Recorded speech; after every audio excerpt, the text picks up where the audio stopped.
Lectura de la profecía de Oseas. Así dice el Señor: Israel, conviértete al Señor Dios tuyo, porque tropezaste por tu pecado.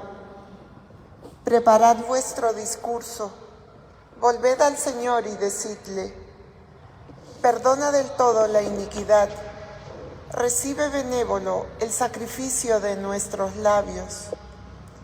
No nos salvará Asiria, no montaremos a caballo, no volveremos a llamar Dios a la obra de nuestras manos. En ti encuentra piedad el huérfano. Yo curaré sus extravíos, los amaré sin que lo merezcan. Mi cólera se apartará de ellos. Seré para Israel como rocío, florecerá como azucena, arraigará como el Líbano. Brotarán sus vástagos, será su esplendor como un olivo, su aroma como el Líbano. Vuelven a descansar a su sombra, harán brotar el trigo, florecerán como la viña. Será su fama como la del vino del Líbano. Efraín, ¿qué te importan los ídolos? Yo le respondo y miro. Yo soy como un ciprés frondoso. De mí proceden tus frutos. ¿Quién es el sabio que lo comprenda? ¿El prudente que lo entienda? Rectos son los caminos del Señor. Los justos andan por ellos. Los pecadores tropiezan en ellos. Palabra de Dios.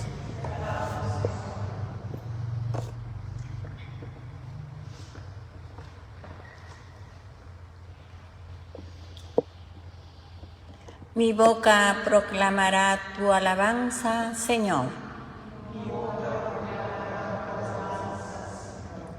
Misericordia, Dios mío, por tu bondad, por tu inmensa compasión, borra mi culpa. Lava del todo mi delito, limpia mi pecado. Mi boca proclamará tu alabanza, Señor. Te gusta un corazón sincero, y en mi interior me inculcas sabiduría. Rocíame con el hisopo, quedaré limpio. Lávame, quedaré más blanco que la nieve. Mi boca proclamará tu alabanza, Señor. Oh Dios, crea en mí un corazón puro. Renuévame por dentro con espíritu firme. No me arrojes lejos de tu rostro, no me quites tu Santo Espíritu. Mi boca proclamará tu alabanza, Señor. Devuélveme la alegría de tu salvación. Afiánzame con espíritu generoso. Señor, me abrirás los labios y mi boca proclamará tu alabanza. Mi boca proclamará tu alabanza, Señor.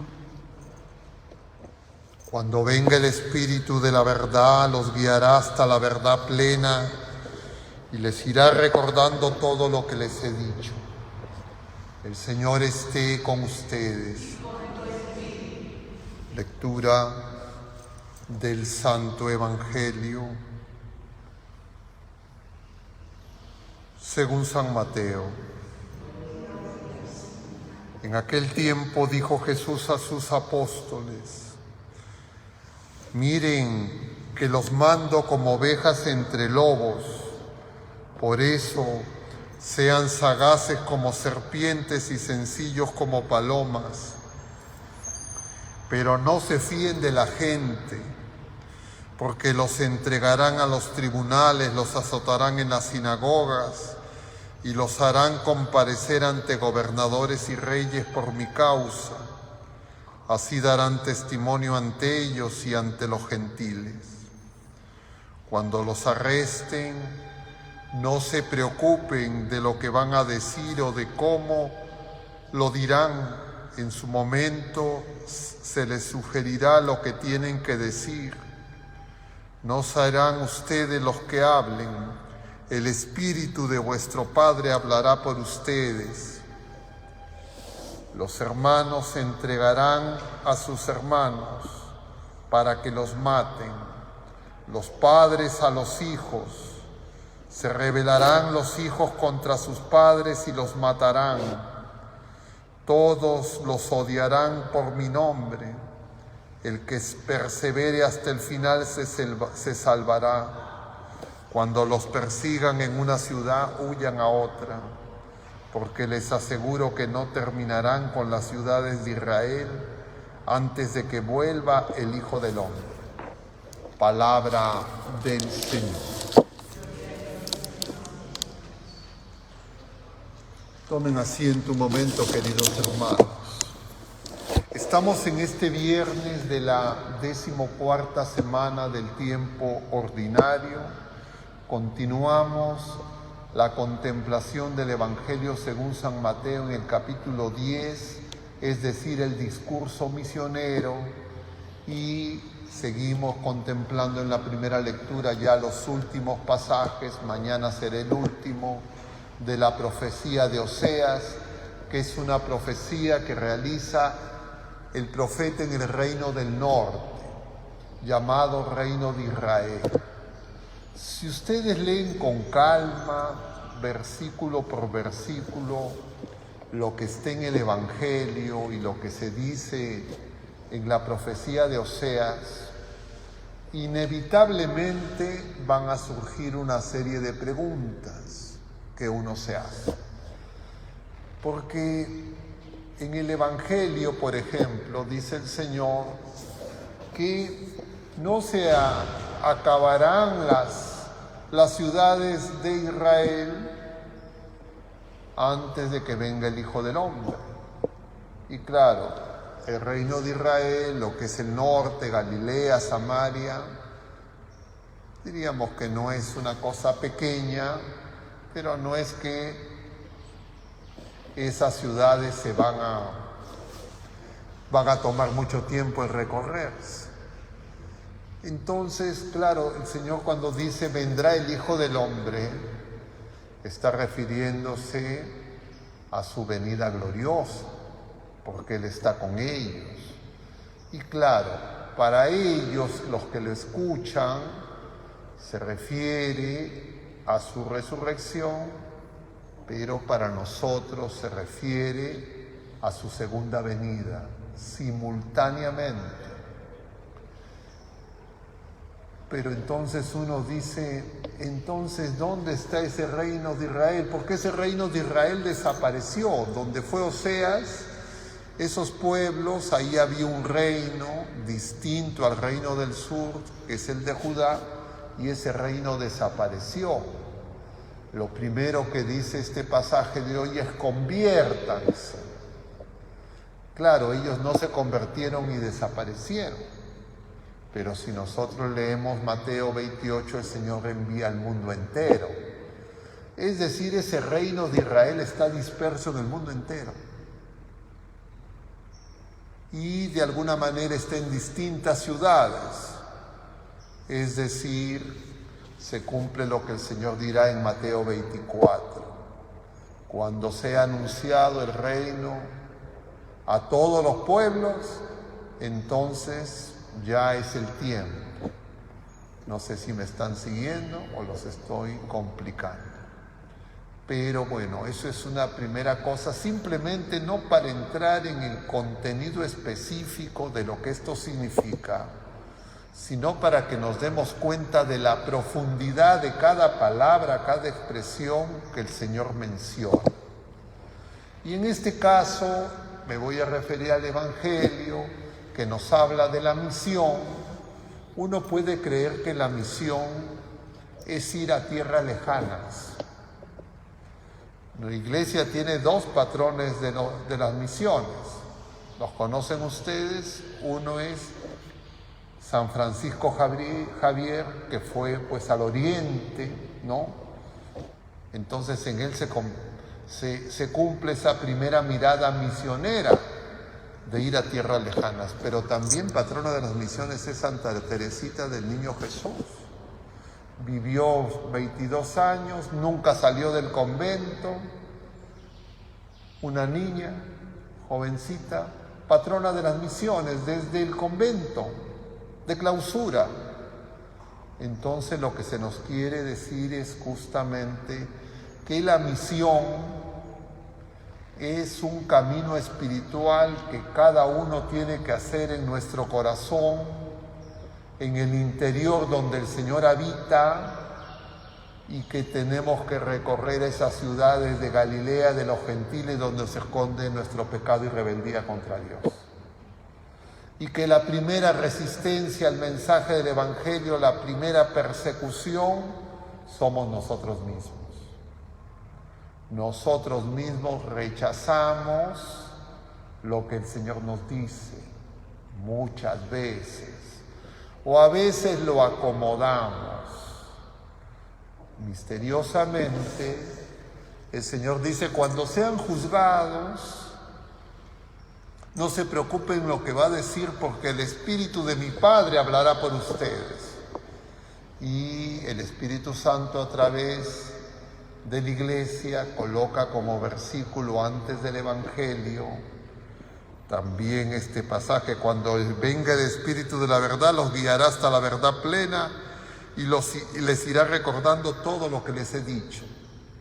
Es decir, ser misionero es hacer ese camino espiritual. Es escuchar al Señor y dejar que el Espíritu Santo nos revele la verdad completa. Y entonces, ¿cómo es que yo me juzgo a mí mismo? ¿Cómo es que yo me persigo a mí mismo? Es que nosotros tenemos una serie de ideas, de mentalidad, de ideologías, de narrativas, decía yo, otras personas, que cada uno de nosotros nos hacemos desde pequeños, donde nos vamos haciendo nuestra propia historia, y esa propia historia que nos hacemos, no aparece el Señor, y no aparece el Señor porque lo sacamos. Y entonces en algún momento yo me doy cuenta que el Señor sí está presente, que Él es el fundamento de mi vida.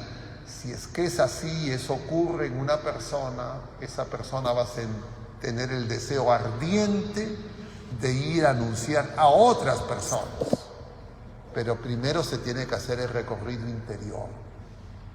Y cuando yo voy a las otras personas, no acaba el otro recorrido interior.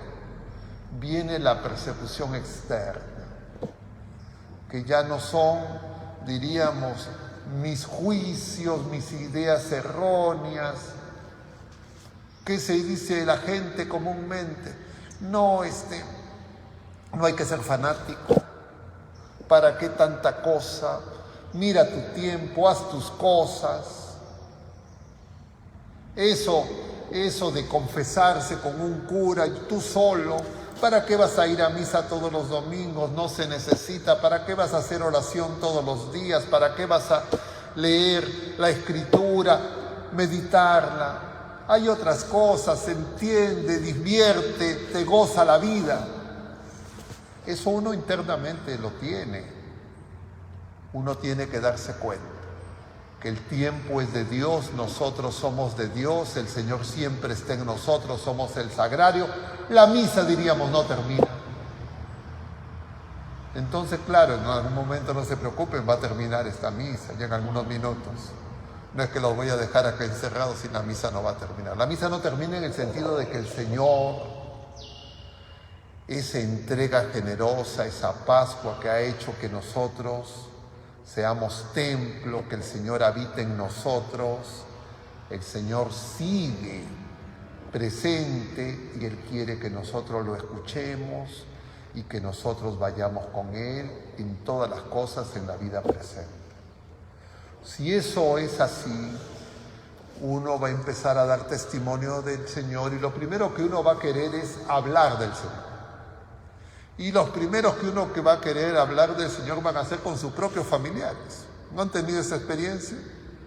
De quererle decir a sus esposos, a sus esposas, a sus hijos, a cualquiera, como que porque sienten ya el Señor está, yo ya quiero ser misionero, y les viene la aplanadora de sus propios familiares. Alguna ironía, alguna burla, algún desplante. ¿Y qué puede ocurrir? Las personas se desaniman, se sienten que todo el mundo le hace bullying, ya no voy a hablar de Dios. El Señor hoy nos dice, hay que ser sencillos como palomas. Las traducciones varían, astutos, sagaces como serpientes. ¿Qué significa eso?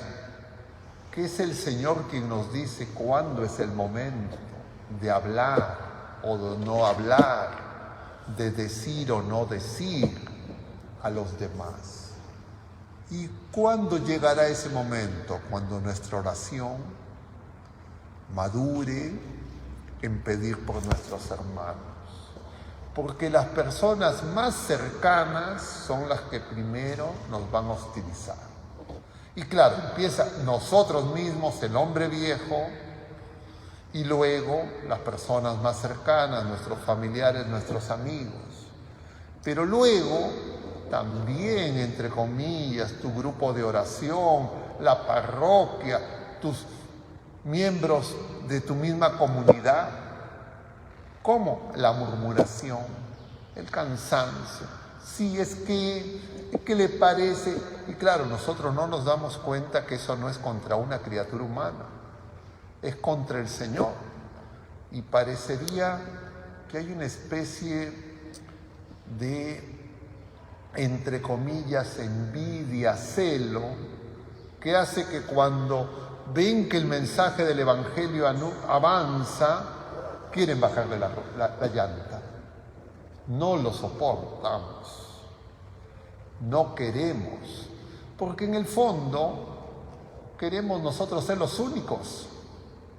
Pero cuando uno quiere ser el único enviado, y el Señor envía, como veíamos, a los 12, de 2 en 2, en realidad uno ya no es enviado. Cuando uno quiere ser el único, uno ya ocupó el lugar del Señor.